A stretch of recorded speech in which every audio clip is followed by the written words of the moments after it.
Episode 7 of Welcome to Samdal Read begins 8 years back. Samdal packs up all her gear and throws away old photos of her and Yongpil. She even has the data on her phone removed too. However, seeing couples together out in the park in Seoul reminds her of Yongpil. Just when she thought she'd let him go completely, all these little reminders come flying back, like the scent of perfume and a song on the radio. Meanwhile, we see Mijao well aware of Yongpil and Samdal heading over to the mainland together. She hears all the gossip from the divers, and after a really nice chat involving the sea and how it provides for everyone, her demeanor changes.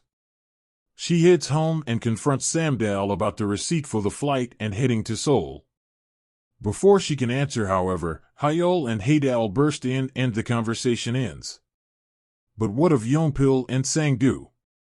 Well, the latter opens up and admits that he's always liked Samdal.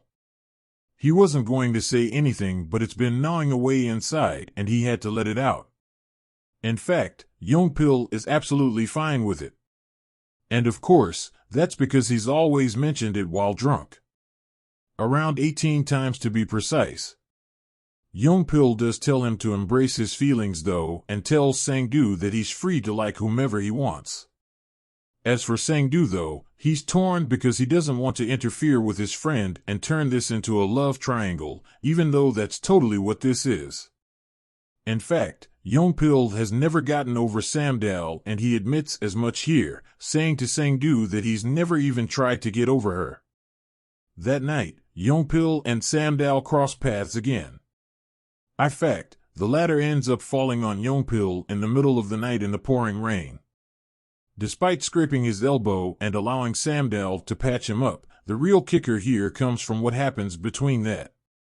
Yongpil pulls Samdal in and the pair share an intimate hug together.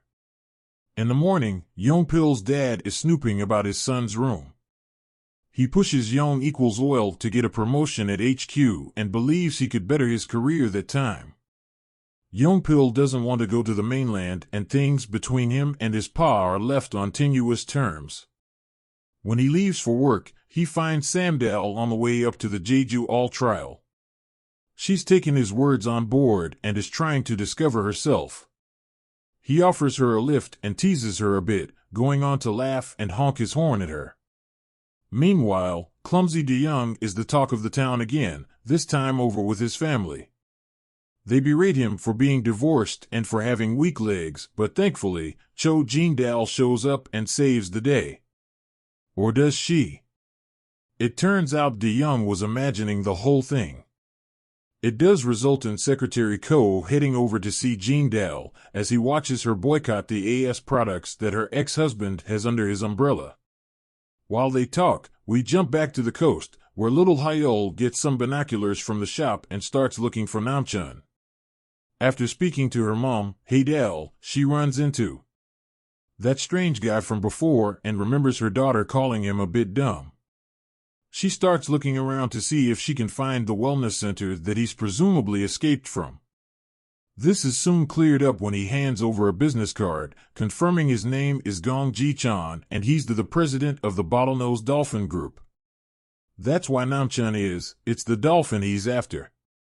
While the pair bicker and Hyul is watching on, he saves her from a passing car and the pair lock eyes. Hyul sees this play out and decides to call her mom aunt instead to try and make sure romance is still on the table. Meanwhile, Ko and Jin-dal head back home and run into De Young, who's sneaking around outside. He's awkward and isn't sure how to talk to her, so he eventually stumbles over "How have you been?" She leans in close and tells him that there are a lot of eyes here and if he gets closer, his brother is going to hurt him. This eventually sees him wander away while Jin-dal sighs. We finally get the extent as to exactly why Yongpil was laughing earlier on. It turns out the trail is super busy and he pulled a prank on her. She'll have to try and find herself amidst all the crowd. However, his smile and laugh is cut short by a message coming through, confirming that Samdal and Yongpil went to Korea together and those around town know that now. However, Samdal is unaware of this and she heads down to the local bar for drinks afterwards with all the other hikers. Whilst there, she discovers Sangdu being beaten down in front of everyone. He apologizes and then locks eyes with Samdal. He bemoans his luck and outside, alone, points out that he always looks pathetic in front of her. Despite her being proud of him, Sangdu points out that's not what he wants. He wants her to comfort him. In the morning, Samdal avoids Yongpil's father and bumps into a smiling Yongpil. He's actually bought her some medicine for her sore muscles. He also has a flyer as well for an upcoming photo exhibition and he thinks she'd be perfect for it.